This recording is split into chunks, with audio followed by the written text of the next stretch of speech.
Monday 9 बजे इतना एंतु, क्या बात है। Thank you so much everyone for coming. We have a lot of audience today, I know, but we have to take care. हम 5 लोग हैं। अब ऐसे कहते हैं कि 500 की भीड़ में 5 ही सुनने वाले होते हैं, तो 5 को इकट्ठा करो और सुनाओ। थोड़ा माइक में इको नहीं आ रहा है? आ रहा है पार्थ? आ रहा है अब? ठीक है, कूल, ठीक है ना दोस्तों। चलो, so welcome to Habitat Monday open mic. आप लोग जानते होंगे कि ये हम 2 सेशंस करते हैं मंडे को, which is 7 PM and 9 PM। On Sundays we do it at 1 PM and 3 PM। जो लोग पहली बार आ रहे हैं, लग तो नहीं रहा है कोई पहली बार आ रहा है, फिर भी मैं रूल्स अपने कैमरा के लिए बता दूँ। 3.5 मिनट पे एक लाइट आएंगी, 4 मिनट पे आपका माइक बंद हो जाएगा। एंड वी आर हियर कि आज थोड़ी दूसरी तरह की कविताएं सुने जो आपके मन में हैं। कविताएं वो जो आपने ज़्यादा कहीं सुनाई नहीं हैं। और मैं अक्सर देखता हूँ कि 4 मिनट का इस्तेमाल लोग भिन्न भिन्न प्रकार से करते हैं। ऐसा भी हो सकता है कि आप 4 मिनट में 3 कविताएं पढ़े, और कभी भी होता है 4 मिनट में एक कविता ही पढ़े, लेकिन वो 4 मिनट तक पढ़े। ठीक है, तो वो सफ़र पे लेके जाना होता है। आप अपने परफॉर्मेंस को कहाँ देख रहे हैं, कितना सोच रहे हैं। ठीक है, हो सकता है ना। जय, आप कहाँ से हैं? प्रॉपरली राजस्थान से हो। पुणे में जॉब करते हो? कब से? 2 साल से। तो हैबिटेट के अलावा कोई ओपन माइक्स? कहाँ? हाँ जी, और मौजी में। तो लाइक फॉर्म्स की बात कर रहा था मैं, किसके अंडर हो रहा है ऐसा कोई ओपन माइक पता है? नहीं, चलो ठीक है। माइक्रोसॉफ्ट का ही ओपन माइक किया है क्या आपने, इन हाउस? हाँ, ओके ओके ओके। बाकी नज़्म भी होता है हमारे आपके बाजू में फाउंडर बैठे हैं उसके। तो ऐसे कई ओपन माइक्स हो रहे हैं शहर में, but the most consistent one is this now for us, because Sundays को और मंडेज़ को हर बार, अब जो मुंबई जाने की जहमत उठाते थे वो हमें नहीं उठानी है। अब लोग आते हैं मुंबई से या पुणे से, या पुणे एज इन हिंजेवाड़ी से। मैं ही आया हूँ हिंजेवाड़ी से, आप लोग जानते हैं दोस्तों। तो काफ़ी अच्छी शाम है। उम्मीद करता हूँ सब कविताएं पढ़ेंगे, मैं भी कुछ सुनाता हूँ। ठीक है, दोस्तों से शुरू करता हूँ, दोस्तों का लिखा हुआ। ये मेरे दोस्त की कविता है, इस नज़्म है, इसका नाम है लैपटॉप। ये इसका जो लिखने वाला है वो मेरा बहुत अच्छा दोस्त है, मुंबई पोएट्री सर्किट से। इसका नाम है अदनान शेख। ठीक है, अदनान शेख की ये पीस है, मेरे दिल के करीब है। मतलब अगर आपको रेजिग्नेशन डालना है, अगर आपको डालना है तो आप ये सुनिए, पक्का डालेंगे आप। ठीक है, तो ये इस तरह है कि शनिचर का दिन 7 बजने लगे हैं, मैं ऑफिस में बैठा हुआ सोचता हूँ। शनिचर का दिन 7 बजने लगे हैं, मैं ऑफिस में बैठा हुआ सोचता हूँ, यही क्यूबिकल का मेरी ज़िंदगी है कि छुट्टी को क्यों काम पर आ गया हूँ। शनिचर के दिन 7 बजने लगे हैं, मैं ऑफिस में बैठा हुआ सोचता हूँ कि यही क्यूबिकल के मेरी ज़िंदगी है कि छुट्टी को क्यों काम पर आ गया हूँ। मेरे फ्लोर पर 500 क्यूबिकल है और इस वक्त सारे ही खाली पड़े हैं कि अव्वल शनिचर तो छुट्टी का दिन है, जो 2-4 आए थे वो घर जा चुके हैं। मैं सोच में गुम हूँ, मैं सोच में गुम हूँ कि एक दोस्त था जिसने 10वीं की एग्ज़ाम में फ़ेल होने के बाद एक छोटा सा स्टार्टअप किया था। कि एक दोस्त था जिसने 10वीं की एग्ज़ाम में फ़ेल होने के बाद एक छोटा सा स्टार्टअप किया था। अब उसे फेसबुक पर कहीं घूमता देखता हूँ तो सोचता हूँ कि 10वीं के पर्चे में नाकाम वो था या जीवन के पर्चे में नाकाम मैं हूँ।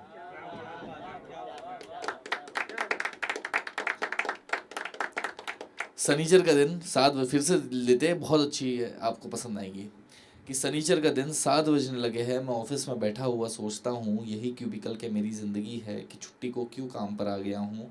मेरे फ्लोर पर 500 क्यूबिकल है और इस वक्त सारे ही खाली पड़े हैं कि अव्वल शनिचर तो छुट्टी का दिन है, जो 2-4 आए थे वो घर जा चुके हैं। मैं सोच में गुम हूँ कि एक दोस्त था जिसने 10वीं की एग्ज़ाम में फ़ेल होने के बाद एक छोटा सा स्टार्टअप किया था। अब उसे फेसबुक पर कहीं घूमता देखता हूँ तो सोचता हूँ कि 10वीं के पर्चे में नाकाम वो था या जीवन के पर्चे में नाकाम मैं हूँ। कि एक दोस्त था जिसे सपनों के बदले में डैडी का बिजनेस संभाला। कि एक दोस्त था जिसे वर्ल्ड कप खेलना था, पर उसने सपनों के बदले में डैडी का बिजनेस संभाला। अब उसका ज़रा सा पेट आ गया है, पर ऐसा लगता है वो भी खुश है। जो लोग मेरे साथ, जो इंजीनियरिंग तक मेरे साथ में थे, जिन्हें ज़िंदगी फार्मूला लग रही थी, अब सब कहीं नौकरी कर रहे हैं, कुछ एक आध की शादियाँ हो गई है, पर ऐसा लगता है वो भी खुश है। मैं सोच में गुम हूँ। मैं कीबोर्ड को देखकर ये सोचता हूँ कि मुझे इसके हरफों की तरकीब क्यों याद है। मैं कीबोर्ड को देखकर ये सोचता हूँ कि मुझे इसके हरफों की तरकीब क्यों याद है। मैं डेड स्क्रीन पर अपना चेहरा जो देखूँ, मैं सोचूँ मैं अंदर से क्या हूँ। वजूद अपना कोई बनाया है मैंने कि ऐसे तो एक दिन भी जीना नहीं था। मैं सोचा था दुनिया बदल दूंगा एक दिन, मगर किस तरह। मैं 17वीं मंजिल की खिड़की पर जाकर ये सोचता हूँ कि अगर मैं यहाँ से जो कूदा तो मेरे साथ क्या क्या मरेगा। मैं 17वीं मंजिल की खिड़की पर जाकर ये सोचता हूँ कि अगर मैं यहाँ से जो कूदा तो मेरे साथ क्या क्या मरेगा। खैर, इसकी भी अब मुझे कोई ज़रूरत नहीं लग रही है। मुझे बस ज़माने को इतना बताना था कि बिन बाप के लड़के जहाँ में बिगड़ते नहीं हैं। अब जब कोई पूछे कि क्या चल रहा है तो कह देता हूँ कि बढ़िया है सब कुछ। मैं अब एक रूटीन की कैद में हूँ। आज शनिचर को ट्रैफिक भी कम है, मैं गाड़ी ले लूँ। शनिचर को ट्रैफिक भी कम है, मैं एक गाड़ी ले लूँ तो क्या गाड़ी लेने से मैं खुश लगूँगा। खैर, इसकी भी अब मुझे कोई ज़रूरत नहीं लग रही है। अब जब कोई पूछे कि कैसा चल रहा है, मैं कह देता हूँ कि बढ़िया है सब कुछ। मैं अब एक रूटीन की कैद में हूँ। मैं संडेज़ को भी काम करने लगा हूँ। शनिचर का दिन 7 बजने लगे हैं, मैं ऑफिस में बैठा हुआ सोचता हूँ। अदनान शेख। लाइंस कुछ खूबसूरत लिखी हुई है इसमें, और ऐसे पीसेस जो आपके रूह तक जाए और बोले कि यार ये सच्चाई है, ये आपके अंदर की सच्चाई है जो आप खुद से रोज छुपा रहे हो। मैं चाहूँगा आज वैसे पीसेस आप सबसे सुनो, ठीक है। तो एक एक करके सारे आर्टिस्ट को बुलाएंगे। पहले जोरदार तालियां तालियां तालियां for the first art for tonight we have is Anhad. Anhad के लिए जोरदार तालियां।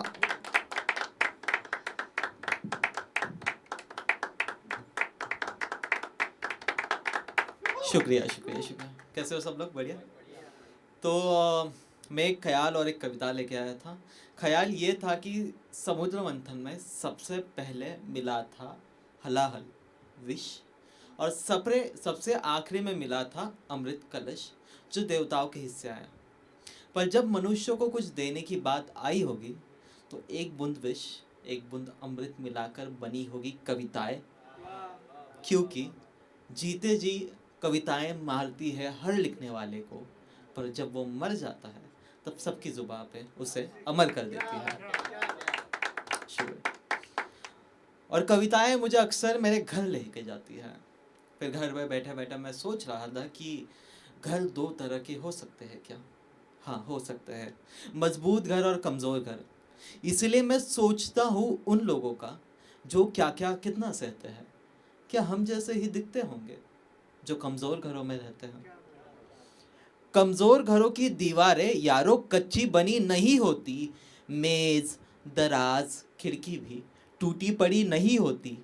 वो फ्रेम के चार कोनों में यादें कैद कर रखते हैं, अंधेरे वाले हिस्सों में भी रोशन रंग भर रखते हैं।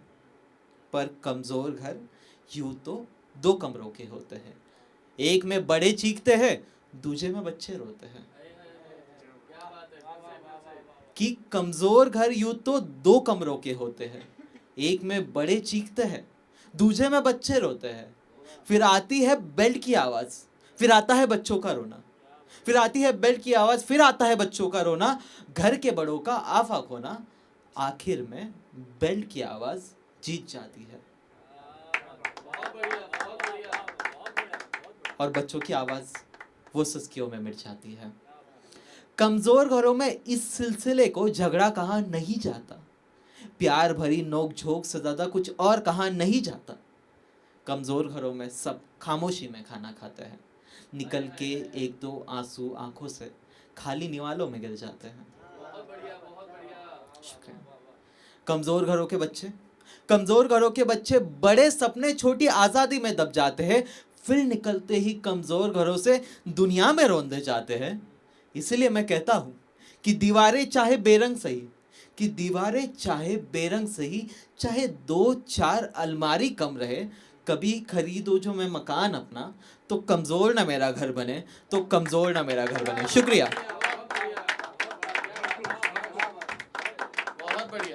तालियां बजती रहनी चाहिए अनंत के लिए। बिल्कुल सही बात है। और इसका घर तो बिल्कुल कमज़ोर नहीं बनेगा जब इतने विचार इतने अच्छे हैं, तो क्यों नहीं, ज़ोरदार तालियां एक बार। मेरे को मेरे को एक तो नागपुर वाली लैंग्वेज, मुझे ऐसा लगता है कि कुछ लोग जेनुअनली बहुत मेहनत करते हैं, मतलब अपने आर्ट की तरफ, और पैरेलली कॉलेज की तरफ। मैं जब उसकी उम्र का था, क्योंकि वो भी 20 साल का है और मैं उसको 2 साल से जानता हूँ, तो जब वो 18 का था, एकदम मेरे साथ साथ ही जवान हो रहा है वो, ऐसा बोल सकते हैं वो। पर लगता है कि यार नहीं यार, ऐसे अलग अलग टॉपिक्स मैं भी चुन सकता था उस उम्र में। अब जब मैं वो टॉपिक्स चुनता हूँ, मुझे लगता था कि वो उम्र में चुन लिए होते तो क्या लिख लिया रहता ना। और एक बात याद आ गई, मतलब उसने एक बोला कि कमज़ोर घर में ना सब शांति से खाना खाते हैं, मतलब वो बात है, वो जो बात में सच्चाई है वो बहुत कम लोगों को पता है कि जिनके घर बहुत आवाज़ करते हैं उनके घर के लोग बड़े शांत होते हैं। और हाल ही मेरी किसी डिस्कशन हो रही थी, तो एक छोटा सा पॉइंट निकला उसमें कि लोगों ने बोला कि तुम फेमस होना चाहते हो कि नहीं चाहते हो एज एन आर्टिस्ट। आप लोग चाहते हैं? कौन चाहता है कि राइटिंग खुद के लिए करे, फेमस होना चाहते नहीं चाहता? चाहता है नहीं चाहता? चाहता है ना। बात पहुंचनी चाहिए, बिल्कुल बात पहुंचनी चाहिए। और बिग बॉस कितने लोग देखते हैं यहाँ पे? नहीं देखते हैं। अब मुझे बताओ, बिग बॉस का अगर ऑफर आएगा तो जाओगे नहीं जाओगे? नहीं जाएगा? तुम जाओगे? नहीं नहीं नहीं, तो जाओगे नहीं जाओगे? सीधी सीधी बात, नहीं जाओगे? क्यों नहीं जाओगे यार? जाओगे यार, सब जाओगे, सब लोग जाएंगे। फेमस होना है तो जाएंगे। जब एक हफ्ते के आपको 10 लाख रुपए मिलेंगे, आप भी जाएंगे। और सबसे बड़ी बात, पैसा। ज़िंदगी पैसे से चल रही है। कुछ मुझे एक इंसान ने कहा कि यार हमारे घर में तो टीवी नहीं है, हम लोग को तो फ़र्क नहीं पड़ता कि हो कि नहीं। लेकिन वहाँ मुझे एक छोटी सी मिडिल क्लास बात आ गई याद, कि ऐसे कितने मोमेंट्स रहे होंगे, मतलब पता नहीं, मेरे घर में तो रहे, पर आपके घर के नहीं पता। जब बहुत शोर होता है, बहुत बड़े झगड़े चल रहे होते हैं, तो टीवी ही सबसे बड़ा साधन होता है झगड़े बंद करने का। आप एक रिमोट चालू करो, सब चुपचाप शांति से बैठ जाते हैं। और कितने घरों में आज भी वो एक साधन ही है झगड़े रोकने के लिए, लोग बस टीवी चालू कर देते हैं। ये जिनके घर पे बात हो रही होंगी उनको ये बात चुभेंगी और ये सच पता चलेगा, क्योंकि मेरे यहाँ होता है, अक्सर ऐसा होता है कि बहुत कुछ हो गया, कुछ लगा दो यार, ख़त्म करो, शांत बैठ जाओ।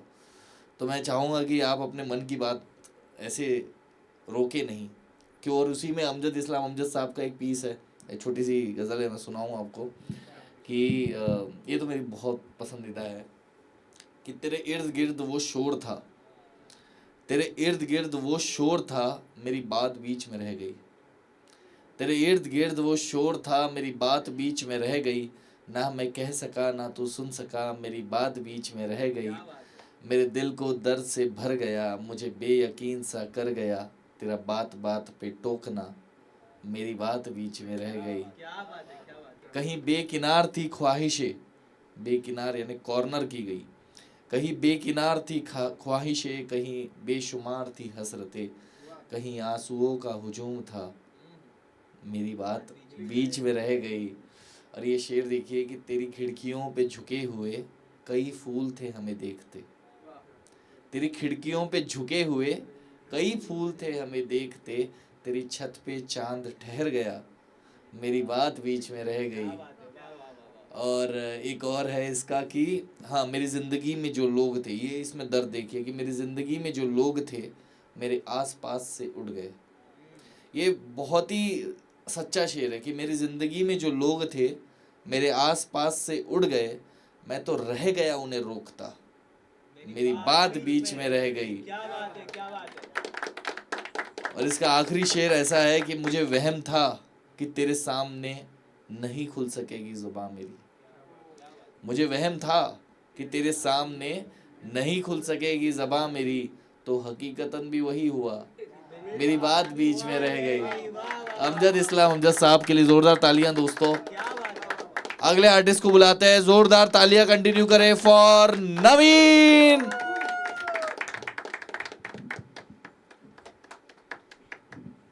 Hello hello.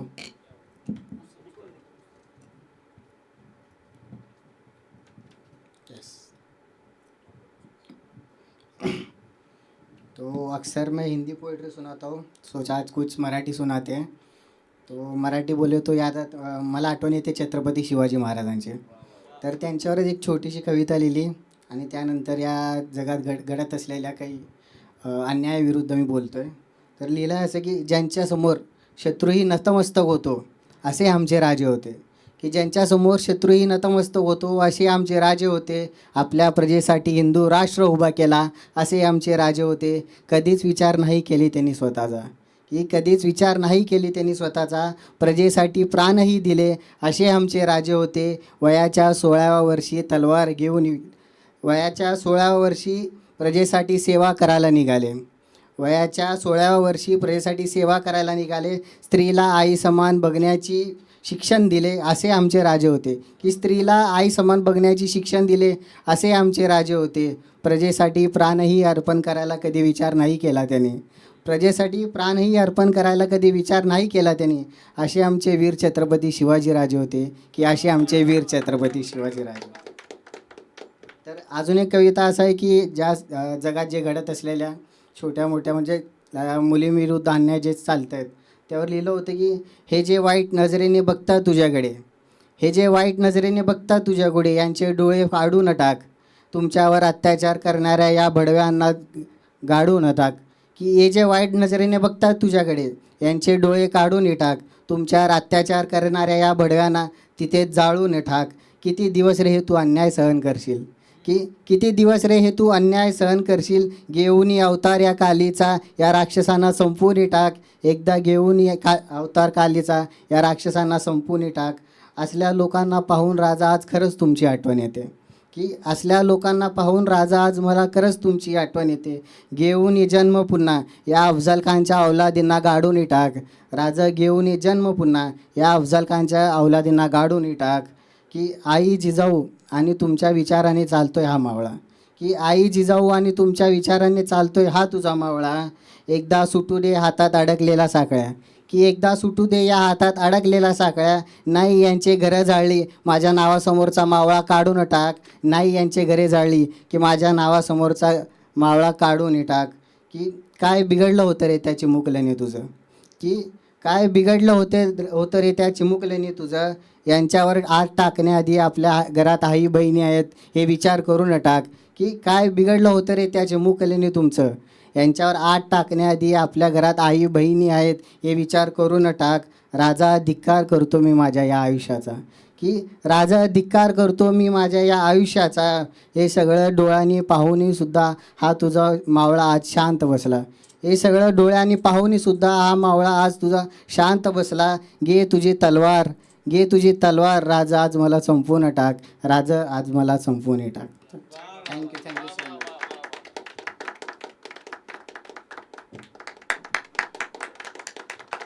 क्या बात है, बहुत ही बढ़िया.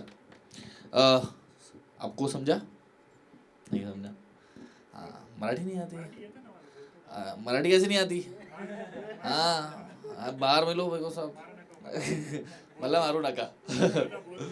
हाँ, सबसे बेस्ट लैंग्वेज इज ह्यूमैनिटी. मेरे लिए उससे कोई बड़ी लैंग्वेज नहीं है. और ये जो आपने बात कही, जो इमोशन था वो बहुत सही था. तो चॉइस ऑफ वर्ड्स अगर रह गए उसमें ना, 2-3 चीज़ें. कैसा है, इमोशन स्ट्रांग होता है, हमारे अंदर का गुस्सा ही होता है जो हम लिखना चाहते हैं, पर चीज़ें अवॉइड की जा सकती कुछ. और ये तू है इसलिए मैं दिल से फीडबैक दे रहा हूँ, ठीक है. और वरना तो लोग नहीं लेते, लोग ऑफेंड हो जाते हैं कि कैसे फीडबैक दे दिया. पर बहुत अच्छा लगा. लिखते रहो. अच्छे मुद्दे हैं. मुद्दा अच्छा था, बात अच्छी थी. एक बार ज़ोरदार तालियां होनी चाहिए नवीन के लिए. मैं जैसे एक एग्जांपल दूंगा. सिमरन पता है ना सबको? पता ही नहीं है तो क्या कर रहे हो तुम लोग मतलब ज़िंदगी में ना. सिमरन खुराना मेरी पार्टनर है, स्पोकन में है, परफॉर्म कर चुकी है इस साल. एंड उसका एक पीस है, मैं आपको सुनाना चाहता हूँ. जैसे मैं जो बात रखनी होती है ना तो वो किस तरह से रखती है, मैं बहुत एस्टोनिश हो जाता हूँ कि वो किस तरह से रखती है. उसकी पीस है इत्र नाम से नज़्म है. तो अब देखिए इत्र का कितना सेंसिटिव पीस है ये. कि मैं हंस देती हूँ 2 पल तो उसे लगता है कि उसे मुझे छूने की इजाज़त है. मैं हंस देती हूँ 2 पल तो उसे लगता है कि उसे मुझे छूने की इजाज़त है. मेरा अनसुना तो वो सुन नहीं पाता, मगर मैं जो कहती हूँ ना उसका भी उसे असर नहीं पड़ता। फिर धक्का देता है मेरे मना करने पर और पूछता है कि क्यों पास नहीं आना चाहती मैं। उसे मेरा नहीं वाजिब नहीं लगता। वो पूछता है क्यों पास नहीं आना चाहती, शायद ये पूछ रहा है यही वजह है। फिर सब कुछ धुंधला होने लगता है। मैं भी उसे एक हारे हुए जानवर की तरह अपना शिकार करने देती हूँ। वो मेरे ऊपर आ जाता है। फिर सुबह हो जाती है। मेरे जिस्म से मुझे उसकी बू तंग करने लगती है तो मैं इत्र लगा लेती हूँ। कितना खूबसूरत, ऐसे से ऐसा तो भी मैंने उतनी खूबसूरती से नहीं सुना है जितनी खूबसूरती से वो सुनाती है। पर ये बात रखने की बात है, जिस तरह से बात रखी गई एकदम सरप्राइज एलिमेंट के साथ। तो ऐसी पीसेस और एक्सपेक्ट करेंगे हम। अगले आर्टिस्ट को बुलाए, जोरदार जोरदार जोरदार तालियों के लिए स्वागत करिए अजिंक्य का।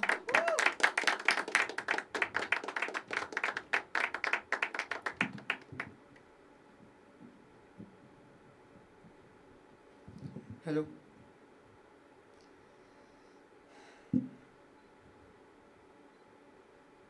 ओके. तर सुरू करतो. माझं नाव अजिंक्य आहे. मी जनरली मराठी कविता ऐकतो, वाचतो. पण आज तुमच्यासाठी एक हिंदी कविता घेऊन आला. खूप आधी लिहिलेली आहे. हार जीत ऐसा टॉपिक है. शुरू करता हूँ. कुछ काम थे आज सफल हुए, कुछ काम थे आज सफल हुए, कुछ ख्वाब थे जो मुकम्मल हुए. कुछ काम थे आज सफल हुए, कुछ ख्वाब थे जो मुकम्मल हुए. मेरी जीत का मैं त्योहार मनाना चाहता हूँ. मेरी जीत का मैं त्योहार मनाना चाहता हूँ. मेरी नाकामियों की मैं हार मनाना चाहता हूँ. असल में जीत हुई है मेरे इरादों की. असल में जीत हुई है मेरे इरादों की. असल में प्यास बुझी है मेरे मुरादों की. इस जीत के हकदार आज हम ना होते. इस जीत के हकदार आज हम ना होते. अगर हार के रूप में मिले मुझे गम ना होते. इस जीत के हकदार आज हम ना होते. अगर हार के रूप में मिले मुझे गम ना होते. आशीष जो माँ बाप का मेरे साथ था, आशीष जो माँ बाप का मेरे साथ था, वरना जीत का ताल्लुक कहाँ मेरे साथ था. आशीष जो माँ बाप का मेरे साथ था, वरना जीत का ताल्लुक कहाँ मेरे साथ था. इस मुश्किल दुनिया के उन्हें निभाने फ़र्ज होते हैं. इस मुश्किल दुनिया के उन्हें निभाने फ़र्ज होते हैं. हमारी जीत के लिए न जाने वो कितने खर्च होते हैं. बस जीत पे अपनी घमंड कभी होना नहीं चाहिए. बस जीत पे अपनी कभी घमंड होना नहीं चाहिए. और हर हार के बाद हौसला कभी खोना नहीं चाहिए. मैं शुक्रगुजार हूँ उस हर एक हार का जिसने मुझे सबक पढ़ाया है. मैं शुक्रगुजार हूँ उस हर एक हार का जिसने मुझे सबक पढ़ाया है. एक एक करते हुए जिसने कामयाबियों की सीढ़ी पे चढ़ाया है. चाहे कितनी बार ही गिरोगे, चाहे कितनी बार ही गिरोगे तुम्हें संभलना होगा. चाहे कितनी बार ही गिरोगे तुम्हें संभलना होगा. हार रुकावटें लाएगी रास्तों पे, पर तुम्हें चलना होगा. हर वक्त हर घड़ी तुम्हारा इम्तिहान लेगी. हर वक्त हर घड़ी तुम्हारा इम्तिहान लेगी. हार ऐसी होगी कि जान तक लेगी. हर वक्त हर घड़ी तुम्हारा इम्तिहान लेगी. हार ऐसी होगी कि तुम्हारी जान तक लेगी. पर तुम अपना नज़रिया बदलते रहना. पर तुम अपना नज़रिया बदलते रहना. हर हार को नया मौका समझते रहना. पर तुम अपना नज़रिया बदलते रहना. हर हार को नया मौका समझते रहना. कभी खुद को अकेला मत समझना इस दौड़ में. कभी खुद को अकेला मत समझना इस दौड़ में. खुदा साथ है ज़िंदगी की हर भाग दौड़ में. कभी खुद को अकेला मत समझना इस दौड़ में. खुदा साथ है ज़िंदगी की हर भाग दौड़ में. और आखिर में कि आप सब की कोशिशें जीत के काबिल हो. मैं दुआ करता हूँ कि आप सबकी कोशिशें जीत के काबिल हो. मैं दुआ करता हूँ आपको जीत हासिल हो. थैंक यू, धन्यवाद.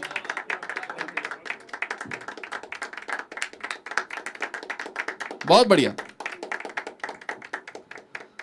हमारी भी दुआ है कि आप भी काबिल हो जाए. वैसे तो बहुत लोगों की दुआ है, जो लोग फॉर्मल्स पहनते हैं उनसे, पर पर अच्छा था, अच्छी पोइट्री। आगे बढ़ते हैं। एक तुम्हारी बात पे मुझे याद आया, जो मैंने कल पोस्ट भी किया था, वो रामदर्श मिश्रा जी की है कि किसी को उछाला, किसी को गिराया ना खुद को उछाला, चला जिंदगी का सफ़र धीरे धीरे। किसी को गिराया ना खुद को उछाला, चला जिंदगी का सफ़र धीरे धीरे। जहाँ तुम पहुँचे छलांगे लगाकर, वहाँ मैं भी पहुँचा मगर धीरे धीरे। तो सबके नज़र में, सबके सफ़र में आएंगी कामयाबी अपने अपने वक्त पे, ठीक है। तो आगे बढ़ते हैं। वैसे मुझे एक बात बताओ, कल छुट्टी है आप सबको? किस किस को छुट्टी है? तो कल अब छुट्टी है, चलो ठीक है। तो अभी मेरे को जस्ट एक मैसेज आया, कल 9 बजे नागरिक कम्यून पे होली सेलिब्रेशन है, फ्री में आप सबके लिए, ज़रूर आइए, होली खेलेंगे साथ में, ठीक है। वहाँ पे कम्युनिटी को बुलाया मैंने। और 21 को this month is a world poetry day. बहुत सारे डेज है इस मंथ में। इस मंथ में अभी वर्ल्ड वुमेंस डे आएगा 8 मार्च को, 21 को ये आएगा, 22 को मैंने एक बहुत प्यारा इवेंट रखा है, मैं उम्मीद करता हूँ वहाँ आएंगे। प्रमोशन मार्केटिंग हो गया, डन। चलिए आगे बढ़ते हैं, अगले कलाकार को बुलाते हैं। तालियां बजाइए, बड़े दिनों बाद हम सुनेंगे इनको। जोरदार तालियां तालियां तालियां फॉर निदा। आ जाइए निदा को आने दीजिए, वक्त।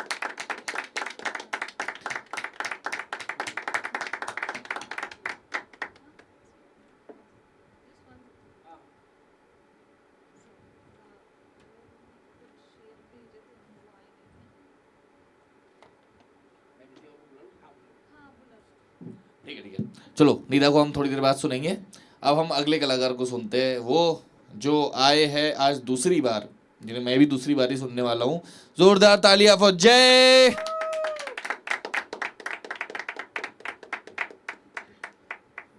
इसको ऊपर करने में कोई मदद करेगा क्या? पिछली वीडियो में मैं से बात कर रहा था, मेरा टोपा दिख रहा था खाली। ओके ओके, नमस्ते एवरीवन। सो मेरा नाम है जय, और एक कहानी है जिसका नाम है लल्लू जी। तो यहाँ पे किसी का नहीं है ना नाम लल्लू जी? अगर ये है तो भाई ये आपसे रिलेटेड नहीं है, तो अपने जूते चप्पलें कृपया अपने पैरों में ही रखें। तो शुरू करते हैं। हाँ, नए ज़माने के नए वो आइटम थे, नए ज़माने के नए वो आइटम थे। हॉस्पिटल बेड पे लेटी अम्मा उनकी, करे हाय हाय मैं मर गई। चिल्ला चिल्ला के पुकारे नर्स, ओ करम चली किधर गई। तो ऐसे पैदा हुए थे लल्लू जी, जैसे प्रेशर कुकर से निकली हो सीटी। 2 साल 4 महीने और 12 दिन बाद तोतली आवाज़ में लल्लू जी करने लगे थे बात। शुरू शुरू में ऐसे फूल बरसाए कि आसपास का हर कोई उनके ही गुण गाए। फिर धीरे धीरे ज़ुबान ऐसी चलने लगी, अम्मा जी की मुस्कान सैड इमोजी बनने लगी। चाचा मामा ताई फूफा हर कोई यही थे बोले कि लल्लू जी हैं आग के गोले, पर लल्लू जी थोड़ा हौले हौले। फिर लल्लू जी स्कूल में आए, ना शोर ना हल्ला, सीधा भौकाल मचाए। पढ़ाई लिखाई से दूर थे रहते, दूसरों का टिफ़िन अपने बाप का माल समझते। कोई अगर टीचर को जाकर ये बोले तो वो क्या बोले कि लल्लू जी हैं आग के गोले, पर लल्लू जी थोड़ा हौले हौले। फिर लल्लू जी की बहन दुनिया में आई, भोली भाली मासूम सी मुस्कान संग थी लाई। धीरे धीरे लल्लू जी से ध्यान था हटने लगा, छोटी भोली की वजह से उन पर से प्यार था घटने लगा। लल्लू जी को वो रास ना आई, मुस्कान के बदले में मार थी वो खाई।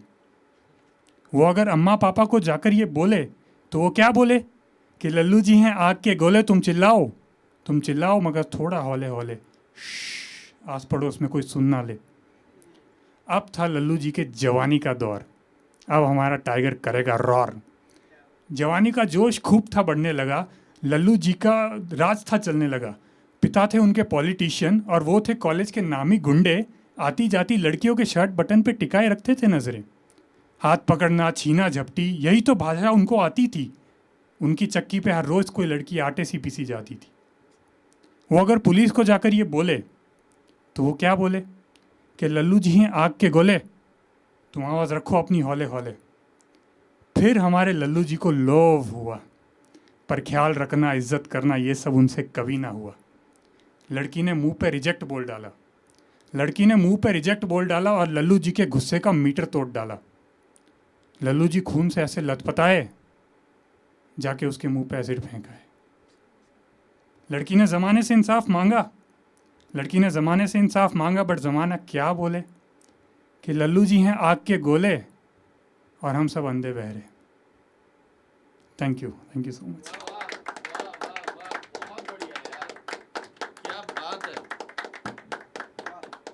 बहुत बढ़िया दोस्तों, तालियां तो बजती ही रहनी चाहिए। कल भाई का पहला परफॉर्मेंस था यहाँ पे, और आज एकदम यहाँ से यहाँ हो गया एकदम। बहुत ही बढ़िया ब्रदर, बहुत ही बढ़िया। कल ही मैंने इनको बोला था कि आईने के सामने प्रिपेयर करो, देखो फीडबैक से फ़र्क पड़ता है, अपने आप पे ले लेता हूँ मैं। नहीं, लेकिन बहुत अच्छी कहानी थी दोस्त, और बहुत अच्छी अच्छी बातें उठाई उस बीच में। आज ही मैंने देखा वो ब्रिज की होली जो हो रही है, वहाँ पे लड़कियों के साथ कैसा व्यवहार हो रहा है। और पता है 7 8 यूट्यूबर्स ने वीडियो वगैरह बना के डाली, और सब रियलिटी थी, उसमें कुछ भी फेक नहीं था। और यूपी की गवर्नमेंट ने ऐसा बोल दिया कि वो जो यूट्यूबर्स थे उनके खिलाफ केस कर दिया है। ठीक है, तो आप करते जाओ जुर्म, जैसा आओ चलो हम पाप करें, जैसे अनंत कहता है, यही चीज़ जीवन चल रहा है कि लोग कर जाते हैं और छूट भी जाते हैं। लेकिन बहुत अच्छे मुद्दे उठाए, नाम भी बहुत अच्छा लल्लू जी रखा, चॉइस ऑफ वर्ड्स बहुत बढ़िया था, बहुत बढ़िया। एक कहानी सुनाऊँ मैं भी, मेरे एकदम चुल छूट गई मेरे अंदर की। लेकिन ठीक है, एक परफॉर्मेंस के बाद सुनाएंगे अपन। अगले परफॉर्मर को बुलाते हैं, इनको हमने अभी सुनने वाले थे तो हम अच्छे से सुनेंगे, तो जोरदार तालियां फॉर निदा।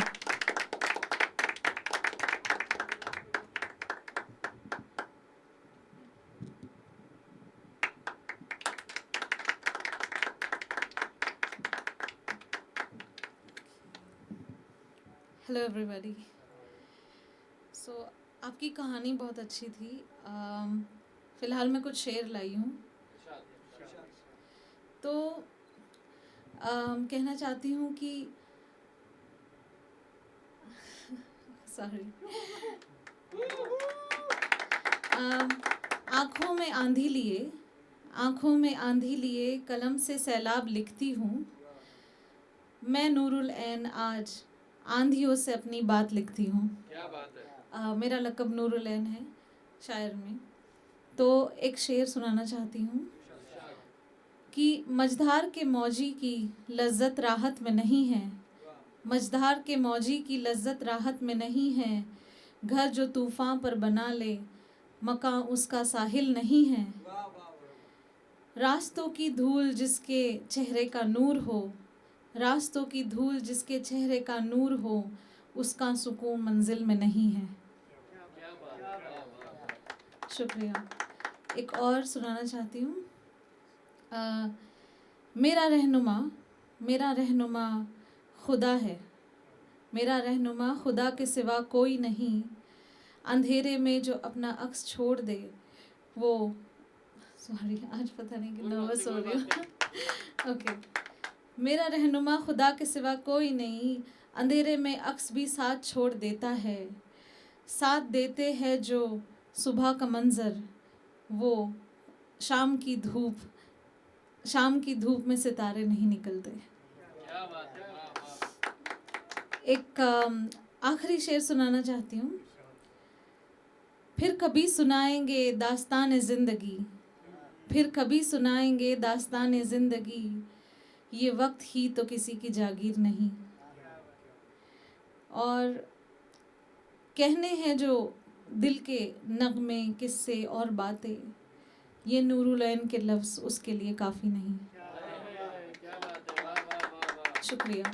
एक आई थिंक पिछले शो में जब मैं आई थी तो एक आए थे शायर जिन्होंने कहा था कि जो लोग घर से दूर रहते हैं, तो उन पे एक लिखा था मैंने कि मेरे कुछ दोस्त थे जो हॉस्टल में रहते थे, और ऐसे ही जब बैठते थे बातें करते हुए तो कहते थे कि यार मैं जब घर आता हूँ तो मेरे पास कोई नहीं होता है, तो मेरा मन करता है कोई मुझे डांट लगाए।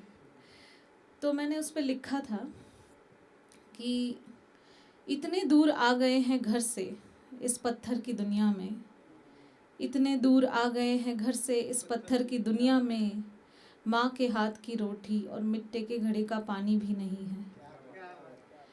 आज मन करता है कोई मुझे थप्पड़ लगाए, आज मन करता है कोई मुझे थप्पड़ लगाए, रात को घर लेट आऊं तो डांट भी लगाए। मेरे इंतज़ार में वो खाना भी न खाए, मेरे घर आने पर वो खुश हो जाए और गले लगाए।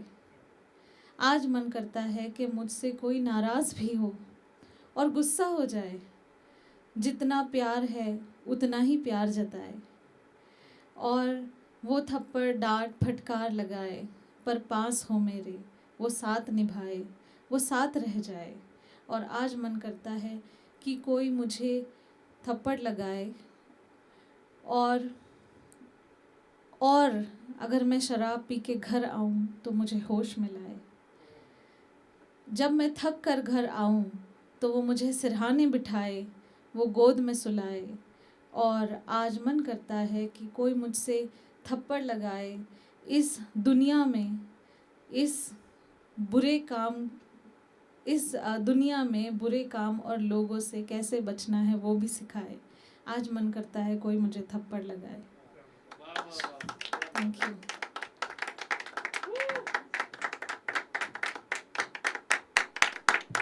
क्या बात है, निदा के लिए तालियां बजती रहनी चाहिए। मैं आप अभी थोड़ी देर पहले जैसे मैंने बताया आप सबको कि होली का सेलिब्रेशन है अभी ऐसा, तो अपार्ट फ्रॉम ओपन माइक्स क्या जब यहाँ से हम बाहर निकलते हैं जो बाहर के डिस्कशंस होते हैं वो बहुत इम्पोर्टेंट मुझे लगते हैं। और मैं आपको बताऊँ 2 साल पहले मैं और निदा और ऐसे ही पुणे के जितने सह कलाकार हम लोग गरबा खेलने गए थे। हाँ, क्योंकि मुझे बहुत पसंद है बाकी एक्टिविटीज़ करना apart from open mics as well, क्योंकि आई फील कम्युनिटी ऐसे ही बढ़ती है। आप थोड़ा ओपन माइक की स्पेस से बाहर भी मिलिए कभी। और हाँ हाँ, लास्ट पोइट्री डे पे हाँ मैंने ठीक है, प्रमोशन के लिए आपने मुझे जो बोला है तो मैं आपको बताऊं 21 तारीख को एक बहुत बढ़िया इंसान ने इवेंट रखा है जो कि 22 को शिफ्ट हो गया है, जो कि है नागरिक कम्यून पे। मैंने पोइट्री कंपटीशन रखी है और साथ पोइट्री कंपटीशन वर्कशॉप में एक्चुअली फुल डे का रिट्रीट रखा हूँ। तो उसमें हम लोग क्रिकेट भी खेलेंगे, उसमें वर्कशॉप्स भी होंगे, पैनल डिस्कशन होंगे, उसमें मैंने बहुत अच्छे जजेस बुलाए हैं और पोइट जो भी विनिंग प्राइस होगा वो भी बहुत अच्छा होगा, कैश ही होगा, कूपन्स नहीं होंगे। लाइक यूजुअली होता है कूपन्स दे देते हैं पर ऐसा नहीं है। और 22 को है एंड आई वुड लव कि everybody should come because panel discussion मैंने एक से एक रखे हैं, लाइक बहुत सुंदर। ठीक है, तो thank you thank you thank you thank you. मैंने बोला नहीं था लेकिन है ना थैंक यू। अगले आर्टिस्ट को बुलाए हमारे बीच। सिर्फ ज़्यादा नहीं, अभी 2-3 ही आर्टिस्ट बचे हुए हैं, अब सुनेंगे उनको बहुत मोहब्बत से। आते हैं हमारे ही रीजन से, विदर्भा।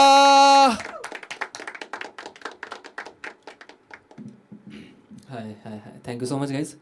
एक बार ज़ोरदार ताली सांझ भाई के लिए यार, बहुत बढ़िया सदारत कर रहे हैं।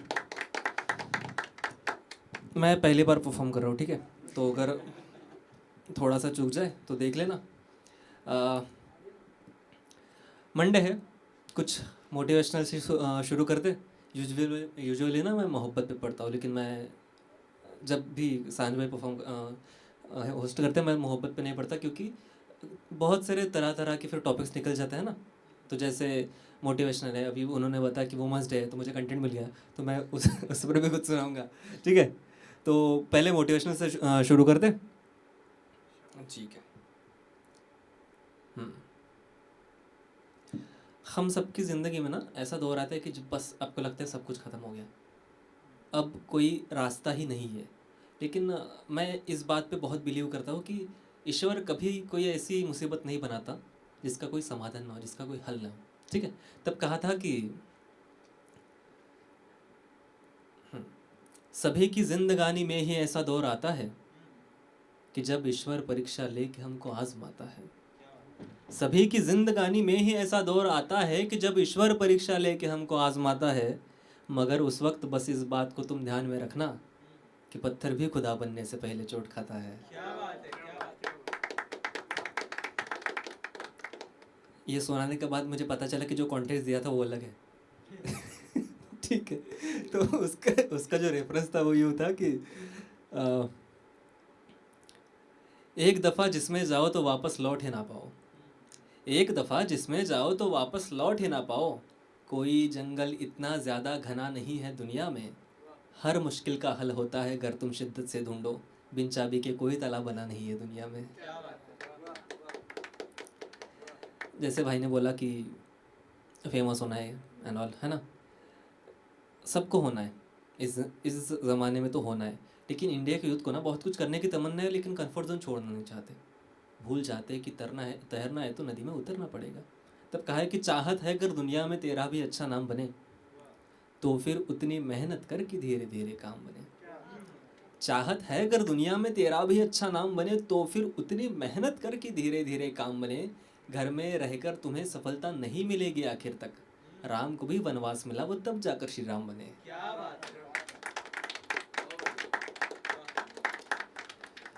और मुश्किलें जब हमारी ज़िंदगी में आती है ना, तो मुझे लगता है कि वो सिर्फ सिखाने के लिए आती है। क्योंकि वो एक कोट है या कुछ लाइन है कि जब तुम्हारे जेब फट जाती है तो सिक्के से पहले रिश्ते गिर जाते हैं, है ना। तो कौन अपने हैं कौन पराये हमें पता नहीं रहता, लेकिन जब बुरा वक्त आता तब समझ में आता, हाँ इसने साथ दिया, है ना। तो आगे की ज़िंदगी को बचाने के लिए दोस्त, कुछ हादसे होते हैं सिखाने के लिए दोस्त। आगे की ज़िंदगी को बचाने के लिए दोस्त, कुछ हादसे होते हैं सिखाने के लिए दोस्त। कौन है जो मुश्किलों में साथ रहेगा, आता है बुरा वक्त बताने के लिए दोस्त। और जैसे अभी वुमेंस डे आ रहा है, 8 तारीख को है भाई, हाँ ठीक है। तो बाय द वे मैं फुल टाइम कंटेंट क्रिएटर भी हूँ, तो वही कर रहा हूँ मैं। तो क्या है कि क्योंकि अक्सर समाज में यह है कि स्त्रियों को प्रोटेक्ट करना है, बात सही है, लेकिन कई बार ना हम लोग अबला समझ लेते हैं, नारी को दुर्बल समझ लेते हैं। तब कहा था कि वो निभाती है किरदार एक माँ का, वो निभाती है किरदार एक प्रेयसी का, जिसकी वजह से हम प्रेम की परिभाषा से परिचित होते हैं। वो निभाती है किरदार एक पत्नी का, जो बिना कुछ सोचे 7 जन्म का वादा निभा लेती है। वो निभाती है किरदार एक बहन का, जो सिखाती है कि क्यों ज़रूरी है स्त्रियों का सम्मान करना। वो निभाती है किरदार एक दोस्त का, जिस पर हम कर सकते हैं भरोसा आँख बंद करके। वो निभाती है किरदार एक माँ का, जिसकी दुआएं हमें कभी हारने नहीं देती। तो फिर सोचो, इतने किरदार निभाने वाली स्त्री कमज़ोर तो नहीं हो सकती। जैसे एक शेर कहा था कि इस दुनिया में स्त्री से मजबूत डोर नहीं हो सकती है, इस दुनिया में स्त्री से मजबूत डोर नहीं हो सकती है, माँ काली का रूप कभी कमज़ोर नहीं हो सकती है। Thank you so much, that was my time. Please welcome host. क्या बात है, जोरदार तालियां विदर्भ के लिए। स्टेज टाइम यूज़ कर लिया बहुत प्रॉपरली, होस्ट है तो आदत भी है, और मैंने दिया उसको क्लू, उसने उठा लिया कंटेंट कि भाई वुमेंस डे आ रहा है। यही है भाई अच्छे होस्ट की काबिलियत। लोग पूछते हैं कि क्या पिक करते हो, आपको इवेंट के अंदर as event goes you need to pick up the vibe, you need to also pick up कि आप क्या सुनाएंगे तो चलेगा, क्या सुनाएंगे तो एकदम नीचे ही गिर जाएगा।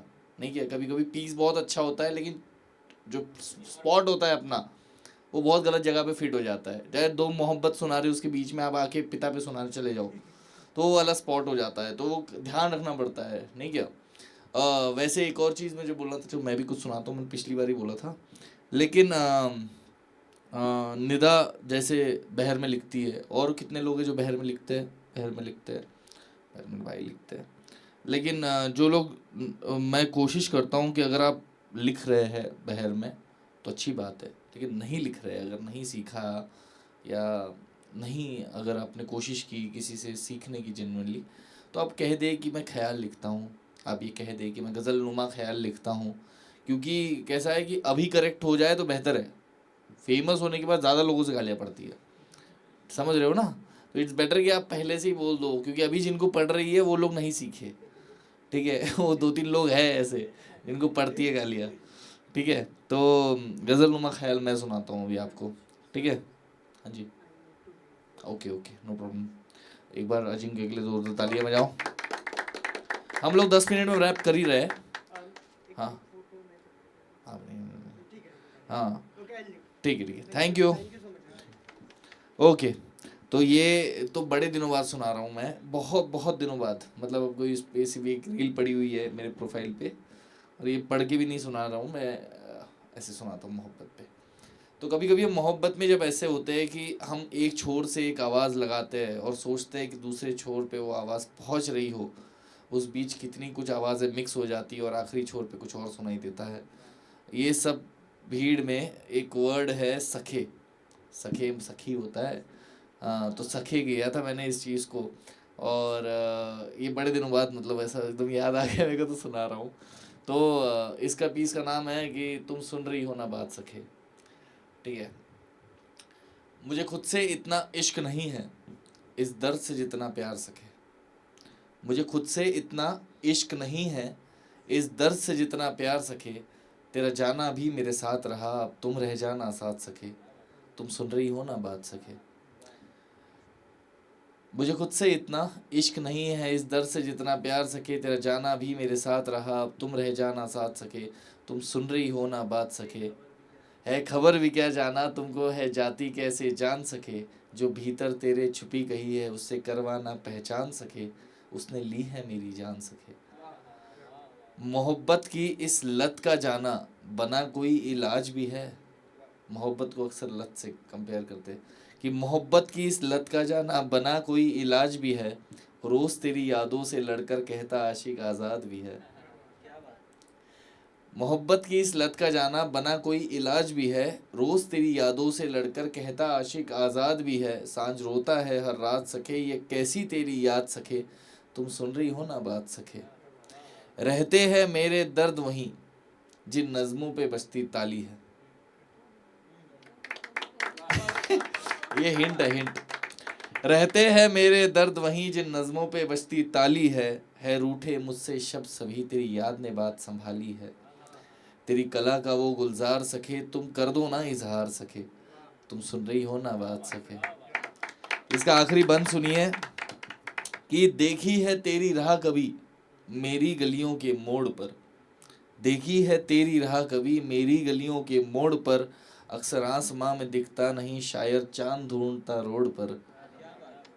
देखी है तेरी राह कभी मेरी गलियों के मोड़ पर, अक्सर आसमां में दिखता नहीं शायर चांद ढूंढता रोड पर, उसके समझ रही हो हालात सके वो हो रहा है बर्बाद सके, मगर तुम सुन रही हो ना बात सके। Thank you. पसंद आया पीस तो आखिरी परफॉर्मर के लिए जोरदार तालियां। We have with us the show runner of happy dad Tushar.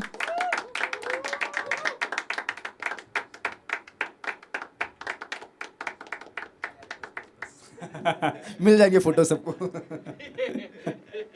एक बार खुद के लिए तालियां बजाओ guys, come on. Yes, great, nice nice, बढ़िया महफिल एकदम इंटीमेट। भाई ने भाई का एक शेर था जिसमें जिक्र था कि ताला और चाबी वाला जो है, तो मुझे याद आया कि मर्ज है दर्द है तो दवा भी होगी, कि मर्ज है दर्द है तो दवा भी होगी, दुनिया का मैं पहला बीमार नहीं। शुक्रिया शुक्रिया शुक्रिया शुक्रिया। ये पुराने ख्याल जब लिखे हुए होते हैं वो याद आ जाते हैं, कुछ ट्रिगर पॉइंट, कुछ ऐसे सिमिलर चीज़ें अगर कोई बोले तो। यस, बहुत सारी भाषाओं के बारे में भी बहुत झगड़ा चल रहा है आजकल यहाँ वहाँ, तो मैं उर्दू में लिखता हूँ और उर्दू से मुझे बहुत बहुत ज़्यादा प्यार है। वैसे मैं मराठी हूँ प्रॉपर, बट मुझे सपने उर्दू में आते हैं। हाँ, ये मार खाने वाला स्टेटमेंट है ये, मुझे पता है। तो उर्दू की मोहब्बत के लिए मैंने कुछ लिखा है, अर्ज़ किया है कि हर एक नुक्ता है लाना दिल से, नहीं है आसा ज़ुबान उर्दू। कि हर एक एपिग्लॉटिस से नहीं, दिल से लाना पड़ता है। कि हर एक नुक्ता है लाना दिल से, नहीं है आसा ज़ुबान उर्दू, मीनारी जिसकी है शान व अदबी है सा मका ज़ुबान उर्दू। कि हर एक नुक्ता है लाना दिल से, नहीं है आसा ज़ुबान उर्दू, मीनारी जिसकी है शान व अदबी है सा मका ज़ुबान उर्दू, और हिंदुस्तानी है जिसकी पहचान है ऐसी शख्सियत ज़ुबान उर्दू। कि हिंदुस्तानी है जिसकी जो लैंग्वेज हिंदुस्तान में पैदा हुई है, हिंदुस्तान में बड़ी हुई है, तो किसी और मुल्क की कैसी हो सकती है? हिंदुस्तानी है भाई वो। कि हिंदुस्तानी है जिसकी पहचान है ऐसी शख्सियत ज़ुबान उर्दू, ना ही वो कौमी ना ही वो बागी है बस मोहब्बत ज़ुबान उर्दू। ना ही वो कौमी ना ही वो बागी है बस मोहब्बत ज़ुबान उर्दू, और ज़ुबा के बस्ती का सबसे छोटा है प्यारा बच्चा ज़ुबान उर्दू। 16वीं सेंचुरी में पनपी है लैंग्वेज, सबसे रिसेंट लैंग्वेज है ये, कि जुबा के बस्ती का सबसे छोटा है प्यारा बच्चा ज़ुबान उर्दू, और मीर ओ गालिब है जिसके हमदम है सी बला ज़ुबान उर्दू। मीर ओ गालिब है जिसके हमदम है सी बला ज़ुबान उर्दू। और सुनिए कि दाए से मैं बाए जा रहा था, मैं लिख रहा था ज़ुबान उर्दू। कि दाए से मैं बाए जा रहा, देख डायरेक्शन देखिए आपकी, दाए से मैं बाए जा रहा था, मैं लिख रहा था ज़ुबान उर्दू। मतलब कि मैं दिल के सू जा रहा था, मैं लिख रहा था ज़ुबान उर्दू। मतलब कि मैं दिल के सू जा रहा था, मैं लिख रहा था ज़ुबान उर्दू। और बल्ली मारा गली कासिम जान की है शान ज़ुबान उर्दू। हमने कही है तुमने सुनी है कितनी आसान ज़ुबान उर्दू, है कितनी आसान ज़ुबान उर्दू। शुक्रिया। सोच रहा हूँ मैं क्या सुनाऊँ, क्योंकि ऐसे सबने सुना हुआ है बहुत सारा मेरा काम, तो सोच रहा हूँ मैं कौन सी एक, अच्छा मंडे, तो मंडे की मंडीयत इसमें ये कि उदास हो जाए लोग, तो मैं कोई उदास करने की कोशिश करता हूँ। गज़ल के चंद अशार है कि अर्ज़ किया है कि दफ्तर से घर जाता है इब्ने आदम, दफ्तर से घर जाता है, आपको मिसरा उठाना होता है, यानी मिसरा रिपीट करना होता है, फिर मज़ा आता है ना। तो दफ्तर से घर जाता है इब्ने आदम, थक कर बस मर जाता है। और जिम्मेदारी की नींद से कैसी रंजिश, कि जिम्मेदारी की नींद से कैसी रंजिश, बिस्तर में मर जाता है इब्ने आदम। और देखा लाखों शक्लों को एक दर्पण में, कि देखा लाखों शक्लों को एक दर्पण में, खुद से अब डर जाता है इब्ने आदम। और करते करते पीछा शब्बर जुगनू का, ये कैपिटलिस्ट वर्ल्ड है, आप कुछ ना कुछ किसी के पीछे भागे रहे, कि करते करते पीछा शब्बर जुगनू का, जुल्मत से भर जाता है इब्ने आदम। और अच्छाई से थक कर भूखा रहते ही, अच्छाई से थक कर भूखा रहते ही, बेमानी कर जाता है इब्ने आदम। शुक्रिया। और एक छोटी बैर की गज़ल मेरी बहुत पसंदीदा गज़ल है ये, कि ये तन्हाई बेचैनी करवटे, उदासी जो पलकों से ना हटे, किया रुखसत उसने हंसते हुए, सफ़र यब मेरा कैसे कटे। सियासत उनके खतरे में है, मिला है एक बंदा जो ना बटे। और लहर जो बहती है रुख पे उम्र की, बुढ़ापे की ये दिल का सिलवटे। और हवा को रिश्वत दे सौदा किया, कि हवा को रिश्वत दे सौदा किया, देखिए मैम सुनिए, कि हवा को रिश्वत दे सौदा किया, रहे ना कानों पे उसकी लटे। हवा को रिश्वत दे सौदा किया, रहे ना कानों पे उसकी लटे। और कहीं होगा कोई ऐसा भी जो, कहीं होगा कोई ऐसा भी जो, कि आयत को समझे बस ना रटे, कि आयत को समझे बस ना रटे। एक आखिरी नज़्म, उसके बाद एक शेर और मैं अपनी जगह लूँगा। नज़्म का उन्वान है मियाँ शायर। एक मेरा लेटर है, मैंने खुद के लिए लिखा हुआ, कि जब मैं स्टेज से बहुत टाइम तक दूर था पर्सनल रीज़न की वजह से, तो ये कमबैक, खुद का कमबैक करने के लिए मैंने खुद के लिए एक लेटर लिखा था, तो अर्ज़ किया है मियाँ शायर कि मैं सिगरेट और तन्हाई सड़क किनारे, उदास रात में बैठे थे यूँ पैर पसारे। दिन निकल गया रात के इंतज़ार में, अब ये रात भी निकली किसी के सहारे। ख्वाबों को घर में आके घूर के सुलाए, उदास मुस्कान से आंखों को रुलाए। आहट होती ही किसी अपनी की फिर, एक नज़्म आई कैसे बिन बताए, कहती ओ शायर, ओ शायर मेरे भूले बिसरे हमरा, मिलेगा आजकल तुम्हारा पता कहाँ, ना उम्मीदी को तुमने आस दी है, मैं एक नज़्म नहीं हूँ वो एक पूरा जहाँ।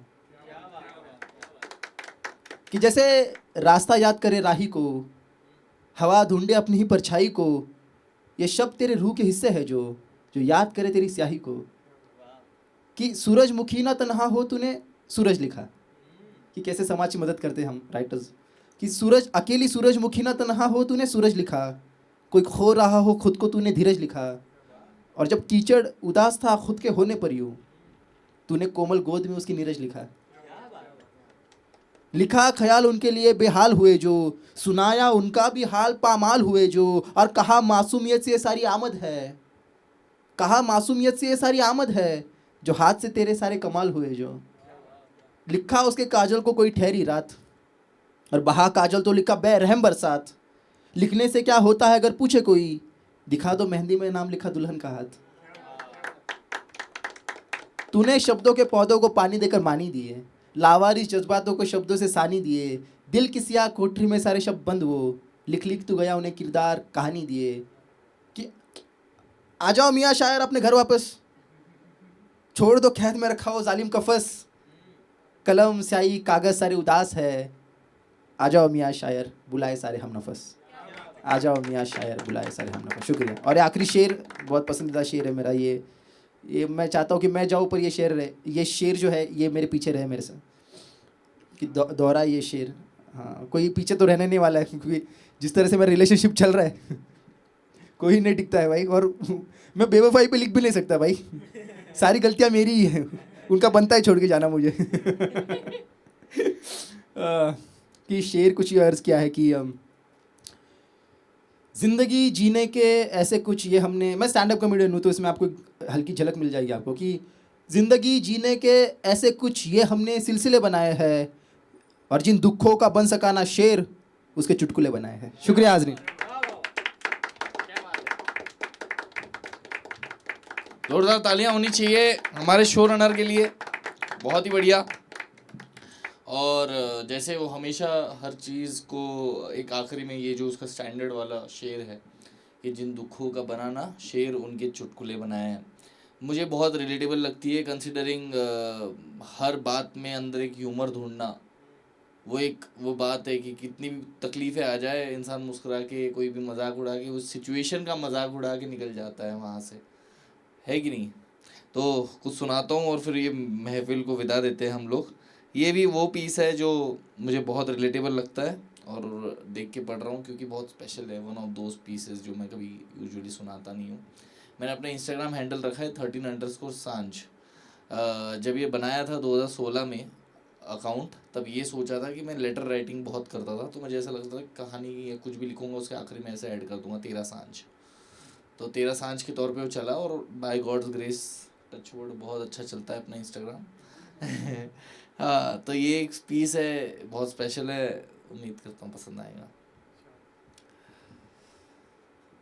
2004 सुबह उठते ही खिड़की पर बरसात की बूंदें, मैं रो रहा हूँ क्योंकि मुझे स्कूल जाना है, जूते मैले हैं कपड़े सही नहीं, मन डर से भरा है कि हंसी उड़ाई जाएगी, फिर भी मैं स्कूल जाता हूँ, कांपते पैरों से मंच पर चढ़ता हूँ, सैकड़ों आंखें मुझे घूर रही है और स्कूल मुझसे उम्मीद कर रहा है आज का विचार। पहुँचे पहुँचे पहुँचे, एक बार नीरा ध्यान दे दो ये। 2004 सुबह उठते ही खिड़की पर बरसात की बूंदें, मैं रो रहा हूँ क्योंकि मुझे स्कूल जाना है, जूते मैले हैं कपड़े सही नहीं, मन डर से भरा है कि हंसी उड़ाई जाएगी, फिर भी मैं स्कूल जाता हूँ और कांपते पैरों से मंच पर चढ़ता हूँ, सैकड़ों आंखें मुझे घूर रही है और स्कूल मुझसे उम्मीद कर रहा है आज का विचार। मैं कांपते होठों से कहता हूँ आज का विचार, जब इतनी बारिश हो तो छुट्टी होनी चाहिए। पूरा हॉल हंस पड़ता है, टीचर्स भी नहीं डांटते। पहली बार मैंने सीखा कि सच्चाई चाहे कितनी भी सरल क्यों ना हो, भीड़ का मिजाज बदल सकती है। 2012 फिर वही तेज़ बरसात, मैं रोता हूँ क्योंकि पिता अस्पताल में है, एक हादसे ने परिवार को तोड़ दिया है। मैं अपने कदमों से पहुँचता हूँ हॉस्पिटल, सोच रहा हूँ वहाँ क्या दृश्य देखने मिलेगा। दरवाज़ा खुलता है और वो मुस्कुरा रहे हैं, हाथों में प्लास्टर, शरीर पर पट्टियाँ, पर होठों पर मजाक कि क्या मैं ऑक्टोपस लग रहा हूँ। पूरा कमरा ठहाकों से भर जाता है। उस पल मैंने सीखा कि कभी कभी दर्द से बड़ी ताकत एक मुस्कान होती है। 2018 समुद्र के बीच एक क्रूज पर बारिश, मैं फिर से रो रहा हूँ, इस बार इस डर से कि वो क्या सोचेगी। वो उम्मीद कर रही है कि मैं प्रपोज करूँगा, दिल काँप रहा है, मन में हज़ार शक है, पर फिर वही सरल सच निकलता है कि क्रूज पर जो लोग प्रपोज करे क्या वो फिर प्रेम में डूब मरे। वो हंस पड़ती है, आंखों में चमक है, लगता है उसे भी यही चाहिए था। उस दिन मैंने सीखा कि प्यार वक्त बांधने से नहीं वक्त जीने से मिलता है। 2025 फिर वही तेज़ बारिश, फिर वही आंसू, अब की बार किसी मंच पर नहीं, ना अस्पताल में, ना किसी क्रूज पर, अब जीवन के बीचों बीच 26 अगस्त 2025 जन्मदिन के एक सांझ पहले मैं बस की खिड़की से रोते हुए खुद से कह रहा हूँ कि आज कम से कम मत रो, या आज बारिश कम हो। जैसे स्कूल मुझसे उम्मीद कर रहा था आज का विचार, वैसे ही मैं अपनी ज़िंदगी से उम्मीद कर रहा हूँ कि कोई कहे कि अगर इतनी तकलीफ़ें हैं तो आंसुओं से छुट्टी ले लो। आज मुझे कुछ सीखना नहीं है, ना मैं कोई मजाक से अपना मिजाज बदलना चाहता हूँ। मैं बस चाहता हूँ कि मोहित को सांझ ना रुलाए और हर सांझ मन मोहित हो जाए। दोनों इंस्टाग्राम हैंडल प्रमोट कर दिए हैं मैंने अपने इसी बात पे, और उम्मीद करता हूँ आप ऐसे पीसेस भी लिखेंगे जो आपको खुश करे। ये मुझे बड़ा खुश करता है। तो शाम बहुत अच्छी रही आप सबके देर। Thank you so much everyone. Requesting all the performers to come on stage. We'll have a group picture. Thank you so much.